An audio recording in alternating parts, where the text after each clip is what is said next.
पहले तो कष्ट जल्दी चला गया था, अब कष्ट देर में जा रहा हो सकता है कि अब यहाँ कुछ रहा नहीं।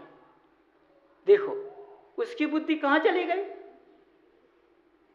पहले जल्दी कष्ट चला गया था, पहले चॉकलेट दी थी इसलिए जल्दी चला गया था। अब चॉकलेट छपा ली है, अब चॉकलेट नहीं, अब तो बिना चॉकलेट का भेजा जा रहा है। कब तक चॉकलेट देती रहेगी?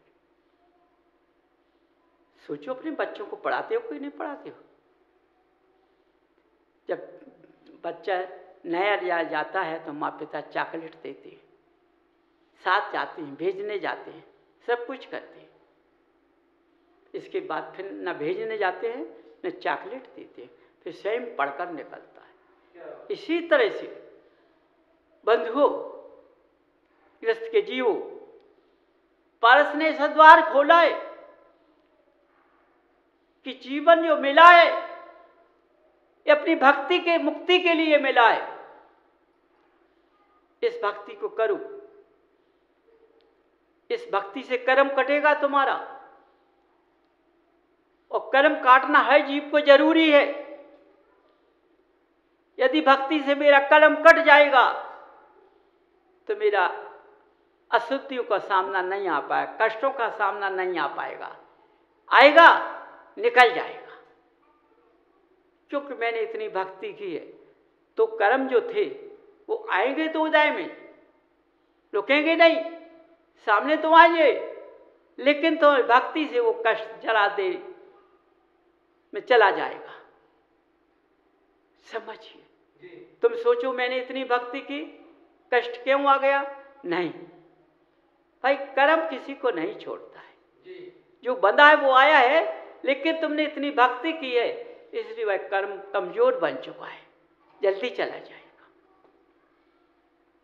समझिए, इसलिए बंधु हर अपने परिवार में शुद्धि का जत ध्यान रखो। अवक्ष को बिल्कुल अपने घरों में नहीं आने दो, बिल्कुल फेंक दो बाहर। हमारे घरों में अवक्ष नहीं आना चाहिए। देखो, जब जन्म लेते हैं, जैन कुल में जो जीव जन्म लेता है तो छने पानी में पैदा होता है।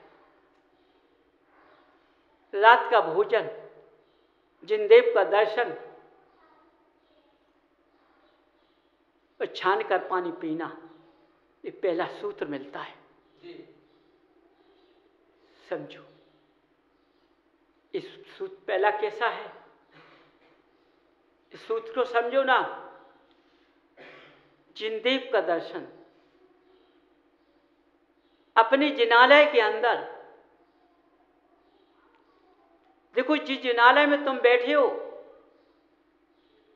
ये तुम्हारा भी जिनालय, तुम बैठे हो। अपने जिनालय को देखो, जैसे इस जिनालय में बैठे हो भगवान दिखाई दे रहे हैं, ऐसे अपनी जिनालय को देखो। अपने जिनालय के अंदर अशुद्धियां नहीं है तो देव का वास हो सकता है।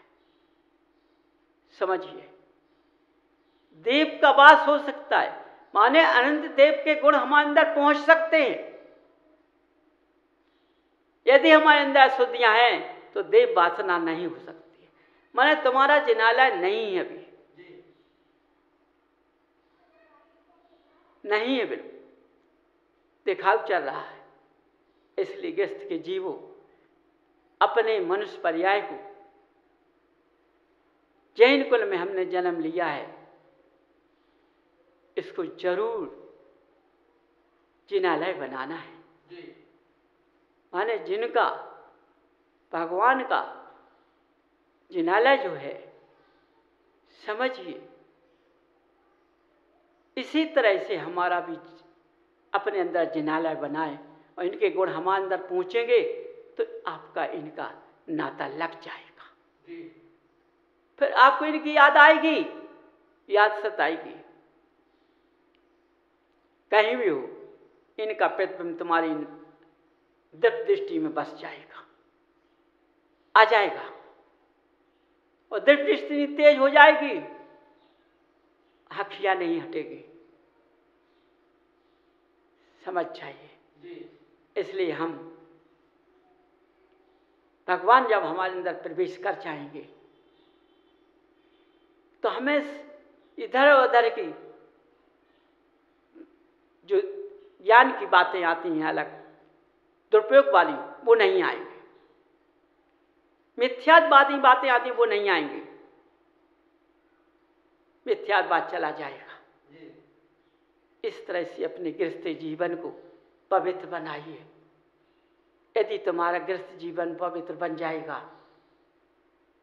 तो तुम्हारा पुद्गल पवित्र बन जाएगा, तुम्हारा जीव पवित्र बन जाएगा, तो जो आत्मा है वह उभरेगी, फिर उभरेगी, वह आगे आएगी, अपना रास्ता दिखाएगी।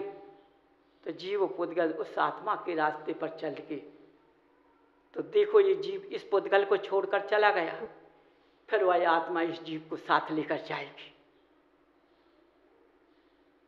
वो भी अमर, ये भी अमर, दोनों ये दोनों नाते नहीं छूटते हैं, एक रहते हैं, समझो। इसलिए आत्मा सिद्धालय में बैठ जाती है, उस जीव के नाम से प्रकट रहती है,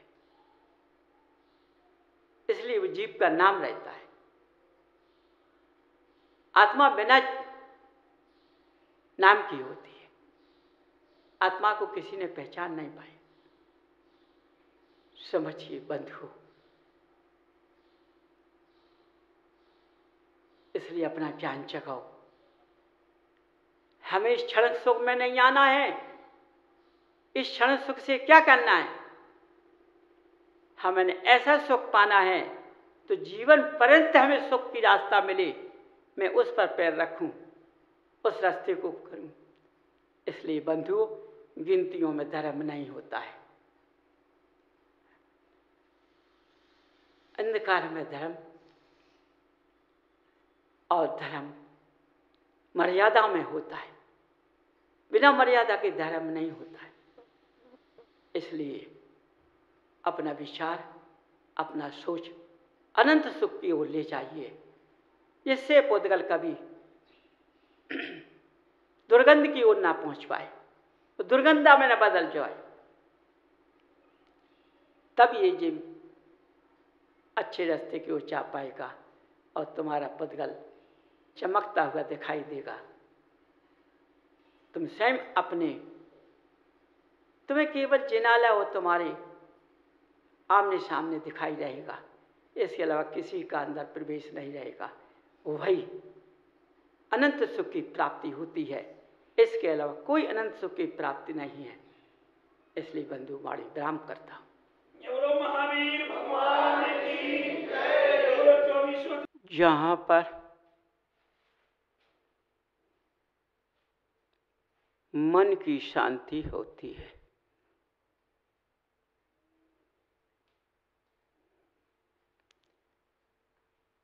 मनुष्य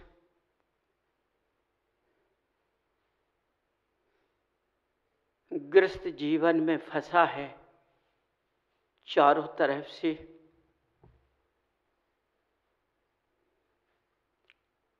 और उसी गृहस्थ जीवन में गोते खा रहा है।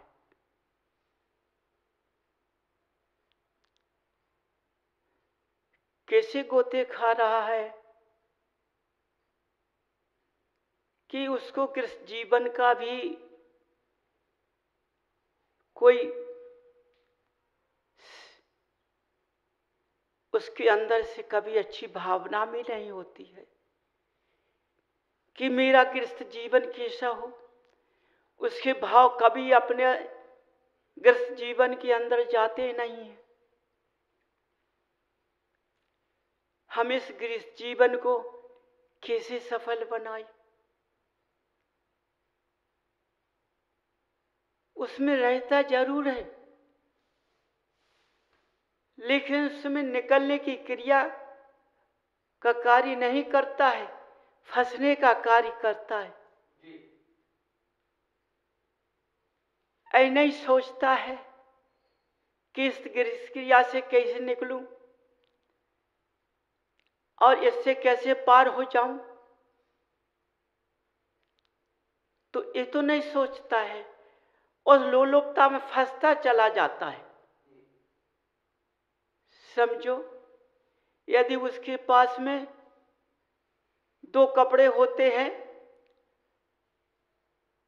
तो वह सोचता है कल 2 कपड़े और बनवाऊंगा।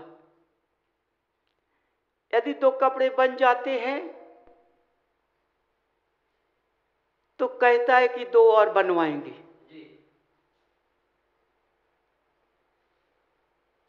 समझो, माने लालच बढ़ता चला जाता है और उस लालच में फंस जाता है। ये लालच का शुरुआत हो चुकी है और उसमें क्या क्या फंसता है कि पत्नी को भी कपड़े चाहिए, अच्छी से अच्छी साड़ी चाहिए। देखो सामर्थ है कि नहीं है, लेकिन चाहिए। जब सामर्थ नहीं होगा, साड़ी अच्छी नहीं आएगी तो दोनों में विवाद होगा। देखो बंधुओं, समझ जाओ कहां पहुंच रहे हो। दोनों में विवाद होगा, विवाद का कारण बन जाएगा। जब विवाद होगा तो मन की अशांति पैदा हो जाएगी। जब मन की अशांति पैदा हो जाएगी तो दोनों में विद्रोह हो जाएगा। समझिए, देखो किस जीवन में कहां दोनों जीव कहां जा रहे हैं, कहां के लिए आए थे, कहां पहुंच रहे हैं। आए थे गृहस्थ जीवन से मन की शांति के लिए, लेकिन अशांति में पहुंच रहे हैं। जब विद्रोह हो जाता है तो ये दृष्टि बदल जाती है, ये आंखों के नेत्र बदल जाते हैं, अच्छे नहीं रहते हैं। जरा भी यदि पुरुष ने कहा प्यास लगी हुई है तो उत्तर क्या मिलता है, उठकर भर नहीं सकते हो। देखो ये विवाद ने जवाब देना चालू कर दिया। पति पत्नी के रिश्तों में फर्क पड़ने लगा। अब उसका कहां पति है, उसकी कहां पत्नी है। तो आज इसी शुरुआत से आज कितनी शुरुआत बढ़ चुकी है। समझो, बच्चों तक में विद्रोह हो गया है। वही गुण बच्चों में आ चुके हैं। जहां विद्रोह होता है वहां धर्म का अंश नहीं होता है, धर्म दूर हो जाता है, क्योंकि दृष्टि तो बदली हुई है।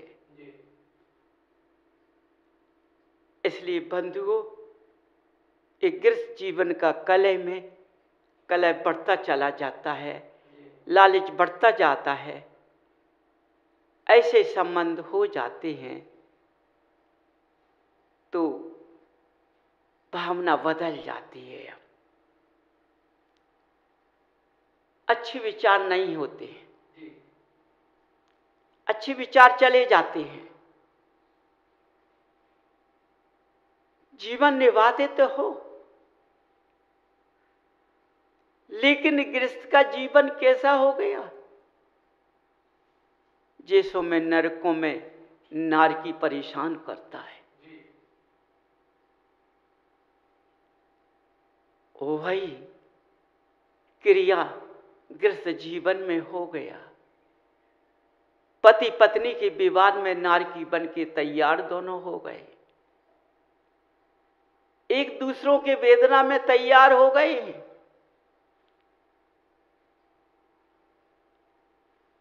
बताओ, एक घर घर की कहानी है। ये मत सोचे कि घर घर की कहानी नहीं है। देखो, अपना ज्ञान जगाओ, मैं किस रास्ते पर पहुंच रहा हूं, दोनों को समझना है। तुम समझो एक मिथ्यात्व पे एक सत्य पे जाएगा, संयम पे जाएगा, तो नहीं जा रहा, दोनों असंयम पर जा रहे हैं, मिथ्यात्व मार्ग पर पहुंच रहे हैं, दोनों चौराहा भूल गए हैं, गृहस्थ जीवन का किनारा छोड़ चुके हैं।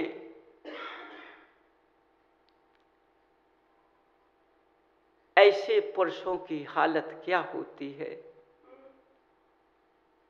समझो, ये वेदनाओं से फिर तड़पते हैं, एक दूसरे के दुश्मन बन जाते हैं, और दुश्मन बनने के बाद जब इस पुद्गल का त्याग करते हैं तो फिर यदि जोड़ा मिलता है तो उसी भावना से जोड़ा मिलता है, बदले की भावना से। समझो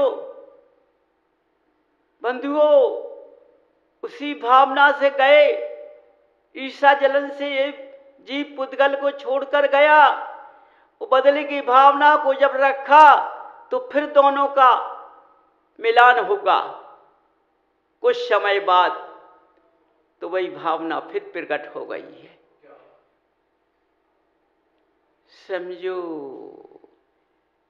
ध्यान लगाओ अपना, बंधुओं अपना ध्यान लगाओ, अपने ज्ञान को जगाओ। बचने का रास्ता नहीं है, गिरने के रास्ता में चले गए हैं। यदि हम किसी के पास पूछने जाते हैं तो उसकी बात को हम स्वीकार नहीं करते हैं, उसकी बात को हम मानते नहीं हैं, क्योंकि हमारी दिव्य दृष्टि में तो भेद भरा हुआ है। इसलिए अच्छा भेद आ ही नहीं सकता है, बुरा भेद आएगा। अच्छे गुण पैदा हो ही नहीं सकते, बुरे गुण पैदा होंगे, क्योंकि वो जो दिव्य दृष्टि है वो बदले की भावना में पड़ी हुई है।